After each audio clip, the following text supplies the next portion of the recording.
అమ్మ జేబు చూడదు, కడుపు చూస్తుంది. కాబట్టి మీ పిల్లలు ప్రైవేట్ పాఠశాలలో చదువుతున్నా, ఎంతవరకు చదువుకున్నా కంప్లీట్గా మీ మీద ఒక్క రూపాయి కూడా భారం పడకుండా చదివించే బాధ్యత మేం తీసుకుంటాం. అది ప్రైవేట్ పాఠశాలలు కానీ, డాక్టర్ కానీ, ఇంజనీర్ కానీ, రాకెట్ సైంటిస్ట్ కానీ మన తెలంగాణ బిడ్డలు చదువుకుంటే ఒక్క రూపాయి కూడా పేద మధ్యతరగతి వాళ్ళ మీద భారం పడకుండా ఉచిత విద్యను అందించే బాధ్యత నేను నా తెలంగాణ బిడ్డల కోసం తీసుకుంటా అని ఈ సందర్భంగా తెలియజేస్తున్నా. ఇవాళ పరిస్థితి ఏంటిది? యూనివర్సిటీలో ఉన్న పిల్లలు అంతకుముందు తెలంగాణ రాకముందు నేను చూసిన రక్తం అమ్ముకునేది డబ్బులు లేకపోతే. ఇవాళ ఏం చేస్తున్నారు? బావర్చి కాడ గిగ్ వర్కర్ లెక్క గోడ మీద కూర్చొని వెయిట్ చేస్తున్నారు. అవునా కాదా? ఎందుకంటే ఆ గిగ్ వర్కర్ చేస్తే అంతో ఇంత పైసలు వస్తాయి, పేరెంట్స్ మీద ఆధారపడకుండా ఉండొచ్చు అని. మరి యూనివర్సిటీలను పట్టించుకున్నామా? బీఆర్ఎస్లో ఉన్నప్పుడు 10 ఏళ్ళు ఒక్క రూపాయి కూడా ఇవ్వలేదు యూనివర్సిటీకి.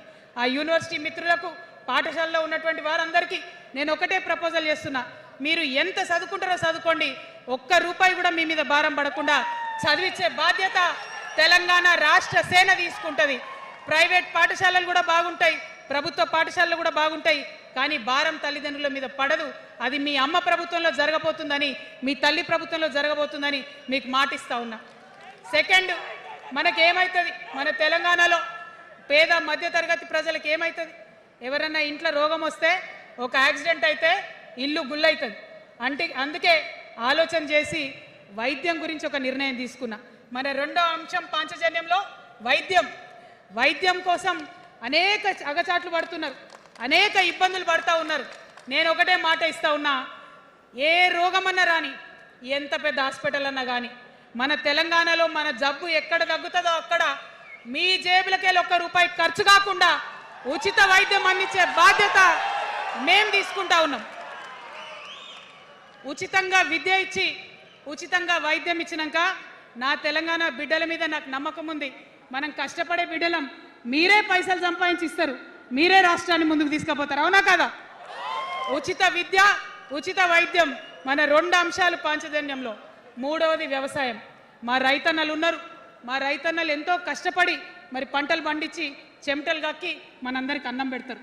మీ అందరినీ నేను కోరేది ఒకటే, ఇవాళ అందరూ అర్రాస్ పాట వాడినట్టు నీకు ఎకరానికి ఇంత ఇస్తా అని చెప్పి మాట్లాడుతున్నారు తప్పితే మనకున్న కష్టం ఎవరైనా తీరుస్తున్నారా?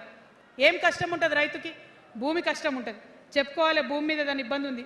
ఎంఆర్ఓ ఆఫీస్కి పోతే మనని ఎవడన్నా రాణిస్తాడా? మాట్లాడతాడా? నీ దోతి బాగలేదు, నీ అంగి బాగలేదు, నీ కాళ్ళకు మట్టి ఉండే, నీ చెప్పులకు మట్టి ఉండే, రానియరు. అదే సూటు బూట్ వేసుకొని ఎవరన్నా వస్తే ఏం చేస్తారు? పిలిచి కూర్చోబెట్టి, చేంబర్లో కూర్చోబెట్టి, చాయ్ ఇచ్చి, కాఫీ ఇచ్చి అన్ని పనులు చేసి పంపుతారు. మన ప్రభుత్వం రాబోతా ఉంది. ఆ ప్రభుత్వంలో రైతే రాజు అనేటటువంటి నినాదాన్ని నిజం చేస్తాం.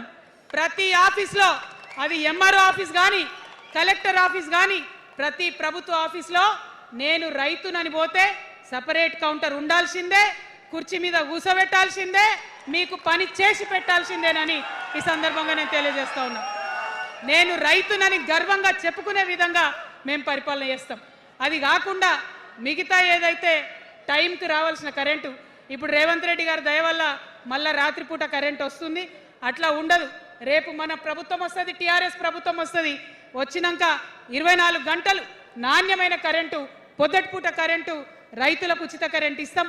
అదేవిధంగా యూరియా కావచ్చు, కొనుగోలు కేంద్రాలు కావచ్చు, మీరు ఎక్కడ పోయి అడగాల్సిన అవసరం లేకుండా అన్నీ మీ దగ్గరకు వచ్చేటట్టు చేస్తాం. మరి అనేక అంశాలు ఉన్నాయి రైతుల గురించి మాట్లాడేటి. ఇప్పుడు ఎంత గోసపడుతున్నారో తెలుసు. ఒక్కొక్కటి మాట్లాడుకుంటూ వెళ్దాం. రైతుని రాజుని చేసేది నినాదంగా ఉండే దాన్ని నిజం చేస్తామని మాత్రం మీ చెల్లెగా, సోదరిగా నేను మీకు మాట ఇస్తా ఉన్నాను. ఇక 4వ అంశం ఉపాధి. మనకి ఇక్కడ చాలా యూత్ ఉన్నారు. మిమ్మల్ని అందరూ నేను ఒక మాట చెప్తా ఉన్నా, ఒక మాట అడుగుతా ఉన్నా. ప్రతి ప్రభుత్వం ఏం చెప్తుంది? ప్రతి ప్రభుత్వం స్వతంత్రం వచ్చినప్పటి నుంచి ఇప్పటి వరకు ఏం చెప్తారు? ఉద్యోగాలు ఇస్తాం, ఉద్యోగాలు ఇస్తాం, ఉద్యోగాలు ఇస్తాం. అవునా?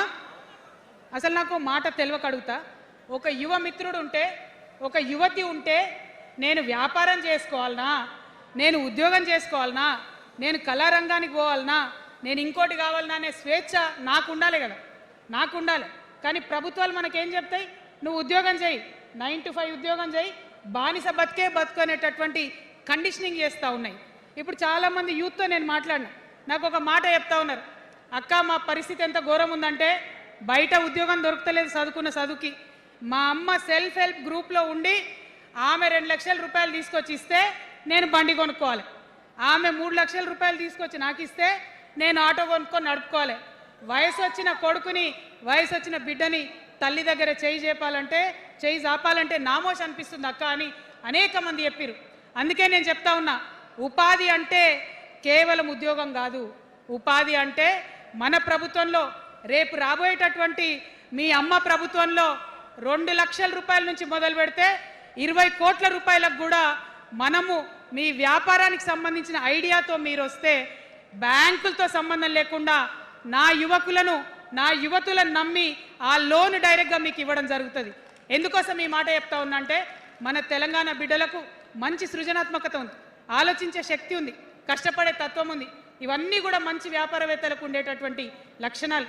కానీ వచ్చినటువంటి ఏ ప్రభుత్వాలు కూడా మనకు చేయూతనియ్యలే. ఖచ్చితంగా నా యూత్ని నేను నమ్మాలనుకుంటున్నా, నా యూత్కి నేను డబ్బులు ఇవ్వాలనుకుంటున్నా. వాళ్ళ చేతిలో డబ్బులు పెట్టి వాళ్ళు ఇంకెంత సంపాదన నా తెలంగాణ రాష్ట్రానికి ఇస్తారో చూడాలని నేను అనుకుంటున్నా. యూత్ ఎంపవర్మెంట్ గ్రూప్స్ తయారు చేస్తాం. 2 lakhs to 20 crores వరకు డైరెక్ట్గా గవర్నమెంటే ఉండి మీకు లోన్స్ ఇస్తాం. మరి ఉద్యోగం చేయాలనుకునే యూత్ ఉంటే నేను ఒక శుభవార్త చెప్తా ఉన్నా. బాగా లెక్క పెట్టినాం, మీకు తెలుసు నేను ఏది స్టడీ చేయకుండా చెప్ప, ఆగమాగం మీద అసలే చెప్ప. నేను స్టడీ చేసిన దానికి ఏంటంటే ఎవరైతే ఉద్యోగం చేయాలనే యూత్ ఉంటారో వాళ్ళకి మొదటి సంవత్సరమే మన గవర్నమెంట్ వచ్చినాక 4 లక్షల ఉద్యోగాలు ఒకటేసారి సింగిల్ నోటిఫికేషన్తోని ఇచ్చి తీర్థం. ఇది నా మాట.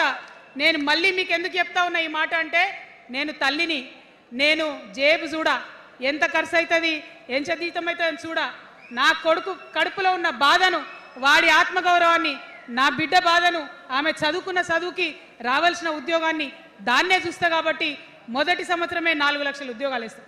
మరి మన ఉద్యమకారులు ఇంతమంది వాళ్ళ వయసుని, వాళ్ళ యవ్వనాన్ని, వాళ్ళు సంపాదించుకునేటటువంటి మొత్తం వయసుని కూడా ఉద్యమానికి దారపోసిరు. కాబట్టి నేను ఉద్యమకారుల కోసం ప్రత్యేకించి జూన్ 2, 2014 వరకు కట్ ఆఫ్ డేట్ పెట్టుకొని ఆనాటి ఉద్యమకారులకి 1 లక్ష ఉద్యోగాలు, సూపర్ న్యూమరరీ జాబ్స్ క్రియేట్ చేయబోతా ఉన్నామని కూడా ఈ సందర్భంగా తెలియజేస్తున్నా. అంటే ఇవన్నీ తెలంగాణ ఉద్యమంలో, తెలంగాణ రాష్ట్ర సాధనలో మీరు చేసిన ప్రయత్నానికి, మీ రుణం తీర్చుకోవడానికి నేను చేస్తున్న ఈ ప్రయత్నం అని చెప్పి ఈ సందర్భంగా తెలియజేస్తా ఉన్నా. మరిగా మన పాంచజన్యంలో 5వ అంశం, ఆఖరి అంశం, అతి ముఖ్యమైనటువంటి అంశం సామాజిక న్యాయ తెలంగాణ సాధించాల్సిందే. మన ఎస్సీ మిత్రులకు, ఎస్టీ మిత్రులకు, అగ్రవర్ణాల్లో ఉన్నటువంటి పేదవారికి, బీసీలకు అందరికీ న్యాయం జరగాలి. మా మైనారిటీ సోదరులు, మా ముస్లిమ్స్ కావచ్చు, క్రిస్టియన్స్ కావచ్చు, సిక్కులు కావచ్చు, అందరికీ కూడా న్యాయం జరగాలి. మరి బీఆర్ఎస్లో మనం చూసినాం, मुस्लिम्स कोसम थोड़ी देर उर्दू में बात करके आपसे मीठी मीठी बातें बोल के सोपत करके देखो, सोना घिसके देखो बोले, आप 2 बार सोपत कर लिए, तालीम का एक छोटा सा रोशनी आपको दिखाए, लेकिन रोजगार आपसे दूर रखे। जो 12% रिजर्वेशन का बात हुआ था उसके ऊपर कुछ भी अमलावरी नहीं हुआ। और जो माइनॉरिटी फाइनेंस कॉरपोरेशन का पहले लोन मिलते थे 10 साल के बीआरएस में कितने लोन मिले, अब 2 साल के कांग्रेस में कितने लोन मिले, आप एक बार देख लो। सारे लोग बस बातें ही बोल रहे हैं,